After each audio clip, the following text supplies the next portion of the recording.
یہ بکری کا بچہ ذبح کریں گے اور جو کے آٹے کی روٹی پکائیں گے، جائیے آپ اللہ کے رسول کو دعوت دے آئیے۔ حضرت جابر بڑے شوق میں، دعوت کے شوق میں دوڑے دوڑے نبی کی بارگاہ میں پہنچے، یا رسول اللہ آج آپ کے ہمارے گھر میں دعوت ہے۔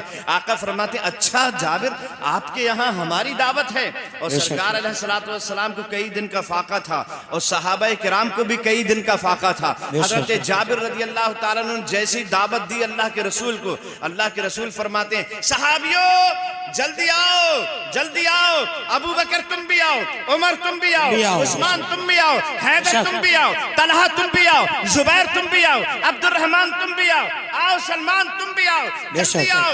روایتوں میں لکھا ہوا ہے 1500 صحابی آ گئے۔ بے شک سبحان اللہ، کتنے آ گئے؟ 1500۔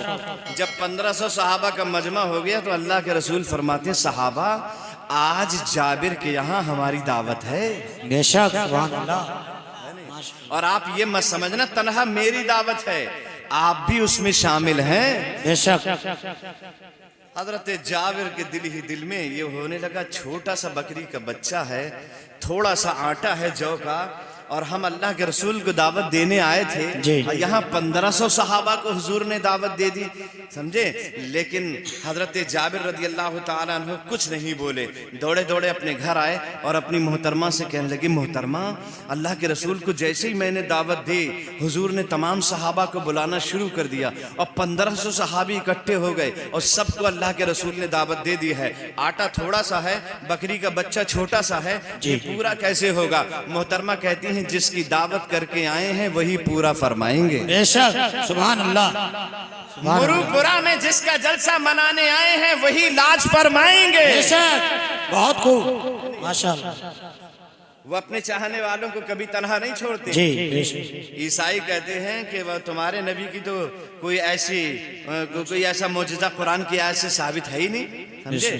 تو یہ حدیث پاک سے ثابت ہے یہ کہ حضرت جابر نے جو ہے دعوت دے دی، اور جب دعوت ہو گئی 1500 صحابہ کے، حضرت جابر رضی اللہ تعالیٰ عنہ کی بی بی سے آپ نے تذکرہ کیا تو بی بی کہنے لگی کہ جس کی دعوت ہے وہ خود ہی انتظام فرمائیں گے، ہم کو سوچنے کی ضرورت نہیں ہے اور گھبرانے کی بھی ضرورت نہیں ہے۔ حضرات جتنا ہم لوگوں کو سورج نکلنے کے بعد دن کے ہونے پر یقین ہے اس سے کہیں زیادہ صحابہ کو اپنے نبی کی بات پر یقین ہوتا تھا۔ سبحان اللہ بہت خوب۔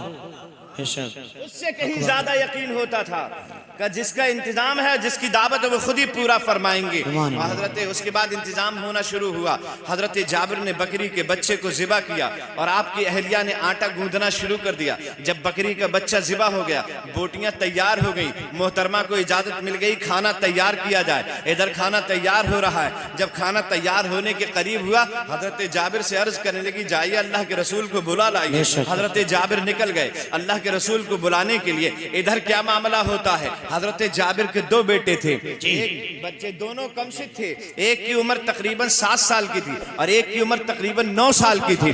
یہ دونوں بچے آپس میں ملاقات کر کے کہتے ہیں بھائی آئیے وہی کھیل کھیلتے ہیں جو کھیل ابھی اپنے والد صاحب کھیل کر گئے تھے، ابا نے جو ابھی بکرے کے بچے کے ساتھ بکری کے بچے کے ساتھ کھیل کھیلا تھا، آئیے وہی کھیل کھیلتے ہیں۔ اور چھوٹا بچہ زمین پہ لیٹ گیا، بڑے بھائی نے چھری اپنے ہاتھ میں لے لی، چھوٹے بھائی کی گردن پہ چلا دی، جیسے ہی چھری چلی گردن کٹی، خون کا پھوارہ ابل پڑا۔ خون دیکھ کر بڑا بھائی گھبرا گیا اور گھبرا کر چھت پر چڑھ گیا، جیسے چھت پہ چڑھا تو وہیں سے کود گیا اور چھلانگ لگا کے زمین پہ گرا، اس کا بھی انتقال ہو گیا اور اس کا بھی انتقال ہو گیا۔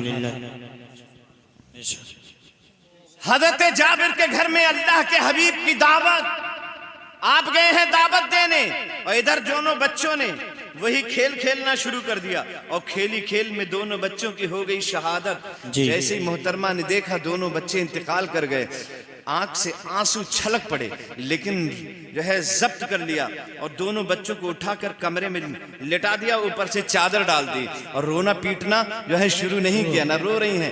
وہ جانتی تھیں کہ اللہ کے رسول کئی دن کے فاقہ سے ہیں، آج اللہ کے رسول کو بڑی محبتوں کے ساتھ کھانے کا اور بہت آرام و سکون کے ساتھ کھانے کا موقع میسر آئے گا، میں رو پیٹ کر کے اللہ کے رسول کے آرام میں خلل انداز ہو جاؤں، یہ مجھے گوارا نہیں ہے، لہذا بچوں کی موت تو گوارا تلوارہ تھی جی اس پہ صبر کر رہی ہیں، روتی نہیں، آنسو نہیں بہا رہی ہیں، کہیں اللہ کے رسول کے آرام میں خلل نہ پڑ جائے۔ اتنے میں کیا دیکھتے ہیں، صحابہ کے 1500 صحابہ کی جماعت حضرت جابر کے دروازے پہ آ گئی۔ اللہ کے رسول فرماتے جابر کھانا لائیے، اور کھانا لایا گیا۔ اللہ کے رسول نے اوپر سے ایک کپڑا ڈال دیا۔ حضرات آج بھی اپنے ہاں جب ولیمہ ہوتا ہے یا عقیقہ ہوتا ہے یا کوئی اور رسم کا کھانا ہوتا ہے تو مسلمانوں میں دیگ کے اوپر کپڑا ڈال دیا جاتا ہے۔ یہ کپڑا ڈالنا اللہ کے رسول کی سنت ہے۔ بے شک سبحان اللہ، بے شک اور جب کپڑا ڈال دیا جاتا ہے تو غیب سے اس دیگ میں برکت بھی ہو جاتی ہے۔ بے شک سبحان اللہ، چاول 15 کلو ہوتا ہے لیکن بہت سارے آدمی اسے کھا جاتے ہیں۔ بے شک بہت خوب۔ تو اوپر سے اللہ کے رسول نے کپڑا ڈال دیا اور ایک ایک کر کے صحابہ کو بلانا شروع کیا۔ صحابہ آتے جاتے تھے، کھانا تناول کر کے واپس چلے جاتے تھے، اور جب سب کھا کر فارغ ہو گئے، جابر کہتے ہیں قسم رب کعبہ کی جیسا کھانا پہلے تھا ویسا ہی بدستور موجود تھا۔ بے شک سبحان اللہ، بہت خوب۔ 1500 صحابہ کھا گئے اور کھانے میں کوئی کمی واقع نہیں ہوئی۔ اب اللہ کے رسول کہتے ہیں جابر آپ کے 2 چھوٹے چھوٹے بچے تھے، ایک کی عمر 7 سال کی تھی، ایک کی 9 سال کی تھی، وہ مجھے بڑے اچھے لگتے تھے۔ بچے تو ویسے جنت کے پھول ہی ہوتے ہیں، جابر آپ کے بچے بھی بڑے اچھے ہیں، وہ کہاں ہیں؟ ان دونوں کو بلاؤ، اب ہم ان کے ساتھ مل کر دسترخوان پہ کھانا کھائیں گے۔ اب چونکہ اللہ کے رسول نے کہہ دیا تھا فقط اشارے میں سب کی نجات ہو کے رہی، تمہارے منہ سے جو نکلی وہ بات ہو کے رہی۔ فقط اشارے میں سب کی نجات ہو کے رہی، تمہارے منہ سے جو نکلی وہ بات ہو کے رہی۔ جو شب کو کہہ دیا دن ہے تو دن نکل آیا، جو دن کو کہہ دیا شب ہے تو رات ہو کے رہی۔ جاؤ جابر اپنے بچوں کو بلاؤ، ہم انہی کے ساتھ بیٹھ کر دسترخوان پہ کھانا کھائیں گے۔ حضرت جابر اپنی اہلیہ کے پاس آتے، محترمہ بچے کہاں ہیں؟ کہا حضور بچوں کی بات کرتے ہیں، بچوں کے ساتھ تو حادثہ ہو گیا۔ حادثہ کیا ہوا؟ کہا آئیے میں دکھاتی ہوں۔ اندر لے جا کے کمرے میں جب دکھایا چادر اٹھا کے تو دونوں بچے شہید زمین پر پڑے ہوئے تھے۔ حضرت جابر کی بھی آنکھ میں آنسو آ گئے اور اللہ کے رسول کی خدمت میں آ کر کہنے لگے یا رسول اللہ کھانا تناول فرمائیے، دسترخوان پہ کھانا لگا، حضور کھانا کھائیے۔ جابر اللہ کے رسول فرماتے نہیں جابر، جب ہم نے کہہ دیا کہ تمہارے بچوں کے ساتھ کھائیں گے تو اب تمہارے بچوں کے ساتھ ہی کھائیں گے۔ بے شک سبحان اللہ، ذرا مچل کے کہہ دو سبحان اللہ۔ سبحان اللہ۔ جب اتنا کہا حضرت جابر سے اللہ کے رسول نے، جابر کی چیخ نکل گئی یا رسول اللہ معاملہ ایسا ایسا ہو گیا، کہاں ہیں بچے؟ کہا یا رسول اللہ اندر کمرے میں ہیں۔ جا کر سرکار علیہ السلام نے دیکھا تو واقعی 2 لاشیں پڑی ہوئی تھی، اوپر سے کپڑا پڑا ہوا تھا۔ سرکار قریب جا کر ارشاد فرماتے ہیں بچوں دیکھتے نہیں تمہارے گھر میں آج کائنات کا شہنشاہ مہمان بن کر آیا ہے۔ سبحان اللہ۔ کیا لیٹے ہی رہو گے؟ اپنے مہمان کا استقبال نہیں کرو گے؟ ہم تمہارے بغیر تمہارے گھر کا کھانا نہیں کھائیں گے۔ بھئی اتنا کہنا تھا، دونوں بچے زندہ ہو کر کھڑے ہو جاتے ہیں۔ نعرہ تکبیر، نعرہ رسالت، نعرہ غوث، جشن غوث الورا، ہمارے نبی کی ہے یہ شان، ہمارے نبی کی ہے یہ شان۔ نعرہ تکبیر، نعرہ رسالت، ماشاءاللہ بہت خوب۔ غوث اعظم کی بارگاہ ہے، عیسائیوں کا مجمع ہے۔